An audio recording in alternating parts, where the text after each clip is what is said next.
Hello, and in this video, I am going to show you how you, as a new leader in an organization, can make your most out of your first 90 days in a new role. So welcome to the channel. My name is Jane Foray. I help frustrated professionals who are ready to take their next step in their career. So call it career coach if you like. If you've just arrived here, then please don't forget to subscribe and hit that notification bell. So what are we talking about then when we mean the first 90 days? So you might have heard that the president of the United States gets 100 days, you get 90.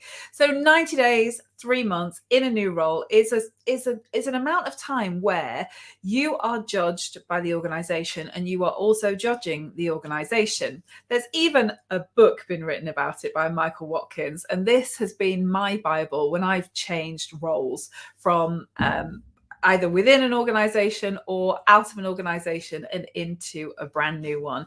Now, it is quite a weighty tome. So what I have done is I have broken down the book into 10 kind of key chapters, let's say. So I'm just going to do a quick whistle-stop tour through this book, the first 90 days, using some of the hints and tips in the book. So if you're watching live, you've got any questions, then please do feel free to ask any questions live.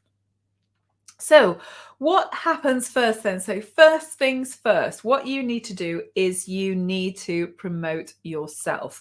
So you need to take the mental leap into your new position. So you need to leave your old job behind where you possibly can, and then think about, so what skills do you need to develop to move forward into your new role? Now, this is much, much easier when you are moving companies rather than moving internally. I know certainly what's happened to me in the past is that I've been expected to kind of keep a handle on my current job while starting a new one. And that is like a complete nightmare. Where possible, try and shed yourself of everything, all of the roles, responsibilities that are attached to your old job. Because if you've always got a foot or an eye in the past, it's taking that time and attention away from your future role, and that in turn is going to impact on your perception of you within that new role. So think about what is it you need to do to make that mental leap. So you need to cut some ties with your current team, your current organization, some of the projects that you've been involved in. A really comprehensive handover document is a great way to do that.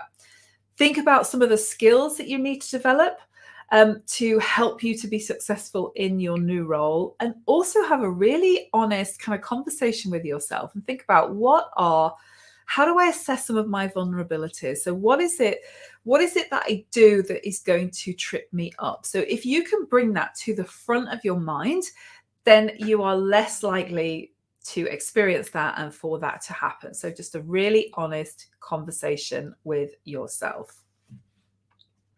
So the second thing is you need to accelerate your learning. So think about, what is it you need to learn? When do you need to learn it? And from whom do you need to learn it? So if you are moving into a brand new business, you need to think about what's the stated vision or the strategy of the organization. Who are the key people that you need to meet? What are the key processes that you need to learn? What are some of the early wins that you can do? What are some of the challenges? What about the resources? What's the culture of an organization? And really thinking about, how does stuff get done around here? Okay, that is what you need to find out the answers to all of those questions right from the get-go. So third point, you need to match your strategy to the situation. So in the book, Michael talks about 4 particular situations that you might find yourself involved in. So think about, which one of these strategies is it? So are you in a startup situation? So you're joining an organization from the get-go, right from the beginning, where there's very little structure, processes, and systems in place. Or are you joining a business that's where you're having to turn around the business. So something has happened, whether it's through bad management or external factors, the organization needs a complete turnaround.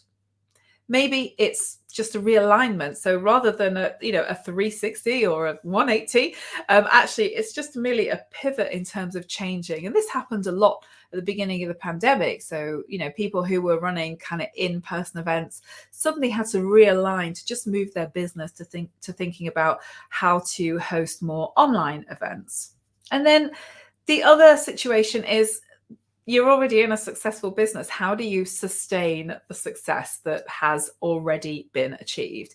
So think about which one of those 4 situations are you entering. So is it a startup, a turnaround, a realignment, or you're sustaining the success?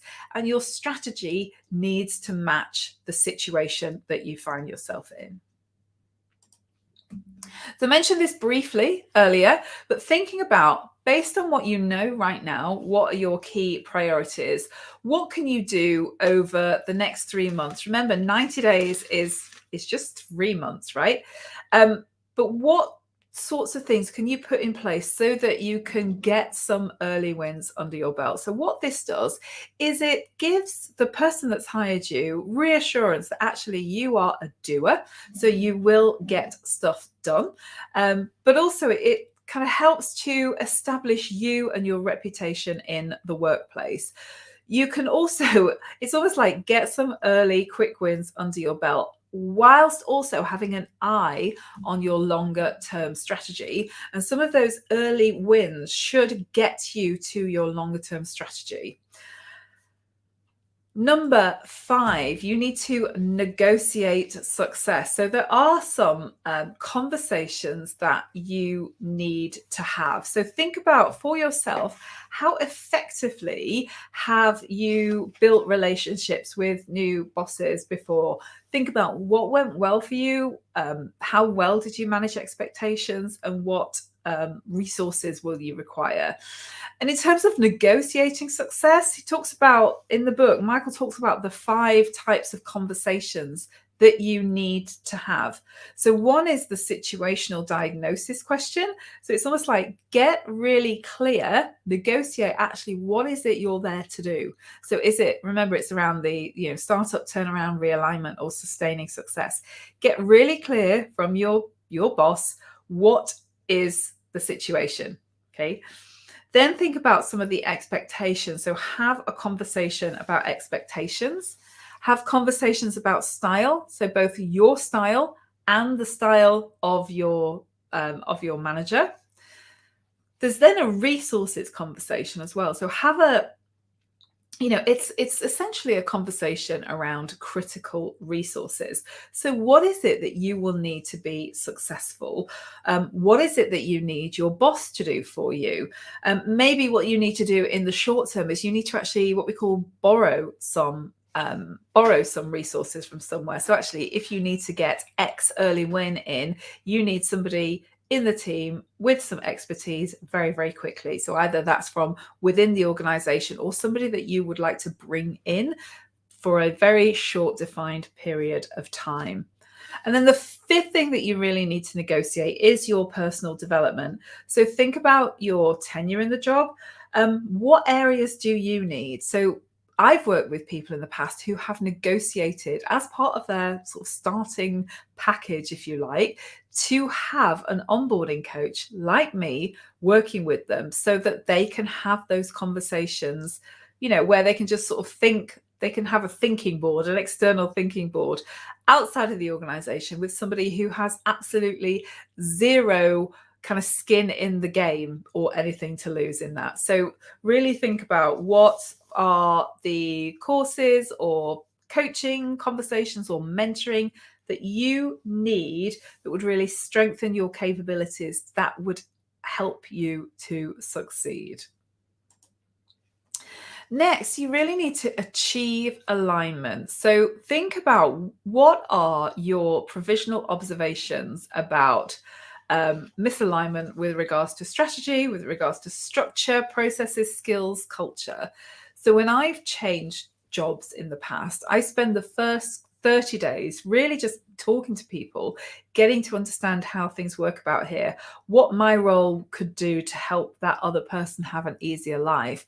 And after 30 days, I write an initial paper, just a very short kind of one 2-pager about my observations and things that I think we could do quickly in terms of early wins, and then thinking also about a longer term strategy and how what I've observed would facilitate moving towards a longer term strategy. So think about, decisions that you need to make, maybe across all of those boards, and when and how you're going to make those. The 7th point is about building your team. So this is really back to, again, this is why your strategy matching your situation is so important. So depending on whether you've got a startup, turnaround, realignment, or sustaining success, you need to put the right team with the right skills in place. So think about, what is your criteria for assessment? What's the culture of the team that you would either like to create or just realign? And how are you going to manage decision making within your team? So invariably in a turnaround situation, then you are probably going to be exiting some people from your team. That does send a very strong message that you are serious about your strategy, but you need to start doing this, and you need to start doing this quickly. Next, you need to think about creating coalitions. So how are you building both an internal and an external support for your initiative? So think about what support do you need most to succeed, and where does that support or kind of power, if you like, sit in the organization? What are the powerful coalitions that you need to create in order to get your stuff done? The 9th point is around sort of keeping your balance. So the first 90 days is, in the book, Michael talks about this is not a time for kind of work-life balance, but there is, you are going to be working longer. If you're going into an operational team. So when I first started working for Leon restaurants, for example, we had restaurants that were open, some were sort of 7 a.m. right through till 10 at night. So I was working different shifts. I would arrive in some places at 6 o'clock. Sometimes I was working right through till 10 o'clock across different restaurants in London. That was my time. That was the only real time that I could do that, because you just have to kind of put yourself in as many situations as possible. So I wanted to understand opening procedures, lunchtime procedures, closing procedures, and what are the different challenges in the different restaurants at different times of day with a different kind of demographic in there. So you do need to kind of work differently so that you can absorb as much information as you can, but you just need to think about keeping your balance as well. So start to build in some of those systems that you need. What are some of the personal disciplines that you would need to kind of develop or enhance? So obvious ones are things like, at what time are you going to answer emails? Are you going to start doing that 24 hours a day from the start, or is it I check my emails twice a day? So you need to start thinking about what are some of those disciplines that you need to develop or enhance, and then also start to think about what are some of the productive habits that you need to develop to be successful in the role. And then the 10th point, final point, is expediting everyone. So particularly the more senior you become in an organization, you need the people around you to help to drive your strategy. So think about who is it that you need to share your plans with? How are you going to develop your team to really help you? And, what external support, people, tools, processes do you need to help you there?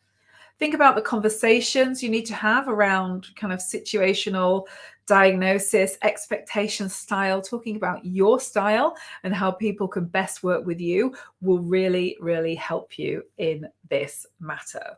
So if you find this useful, then please do click on that like button, share this video with anybody who you think would find it useful. What we've covered today is a very, very succinct version of Michael Watkins's first 90 days.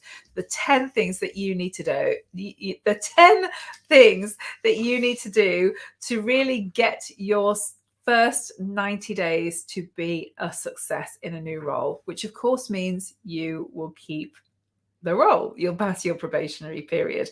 And by the way, people have made that decision in less than 90 days. So you need to hit that ground running in a new role. So as I said, if you found this useful, then please do click on that like button. If you'd like to see more content like this, or talking about careers or job hunting, how to use LinkedIn, then please do subscribe to my channel and hit that notification bell so you will get notified about future episodes. My name is Jane Foray. I'm career coach for frustrated professionals, and I look forward to seeing you on the next video. Goodbye.